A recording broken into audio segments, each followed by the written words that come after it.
I know you talked to the president yesterday. What can you tell us about that conversation?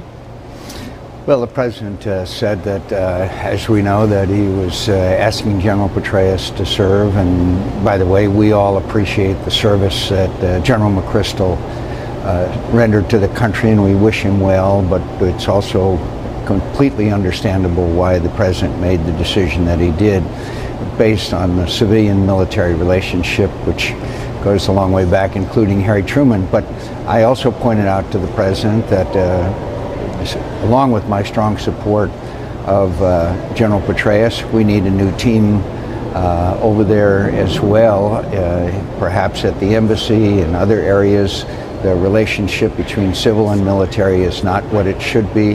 And also, I pointed out to the president that if he insists on a date certain, rather than conditions-based, which he continues to insist, and in a recent book, the vice president said a whole lot of people are going to be leaving in the middle of 2011, then we cannot succeed. Well, we cannot succeed with a date certain. Let me ask you about that. That's the July 2011 day to begin withdrawing troops from Afghanistan. Now, sources tell me that when the president spoke with General Petraeus yesterday in the Oval Office, General Petraeus reaffirmed his support for that strategy and that beginning date for withdrawal July 2007. If you support General Petraeus, why not support the strategy he's affirmed?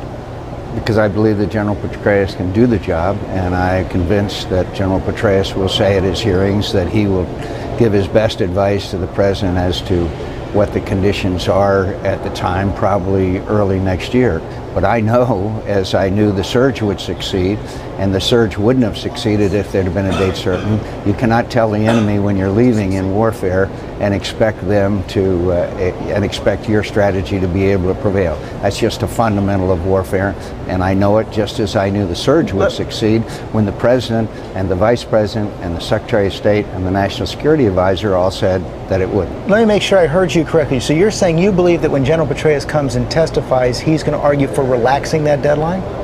No, he is going to say that he is going to give his best advice based on conditions in Iraq, and I'm very concerned about that. Excuse me, conditions based in Afghanistan, and I'm very concerned about that ambiguity, which is sounding an uncertain trumpet, not only in Afghanistan but in other parts of that region as well.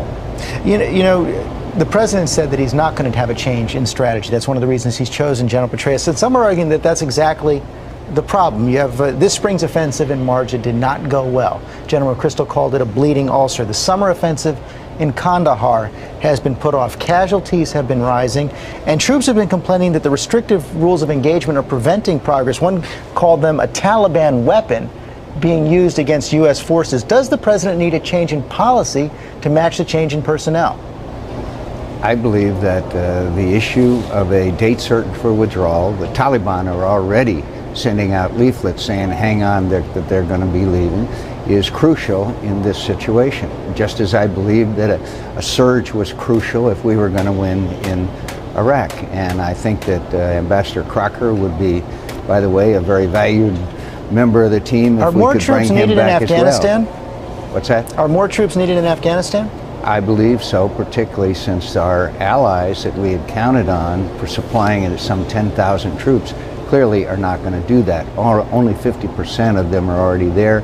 And because of our announcement of leaving, Canadians, Poles, other countries are saying that they are planning on leaving as well. You can't do that. You got to stay the course, you got to win, and we can win, and we can succeed, but not unless we are firm that we're going to get the job done. Okay, so bottom line from you this morning, Senator McCain, no deadline, no beginning of withdrawal in July 2011, and you want more troops.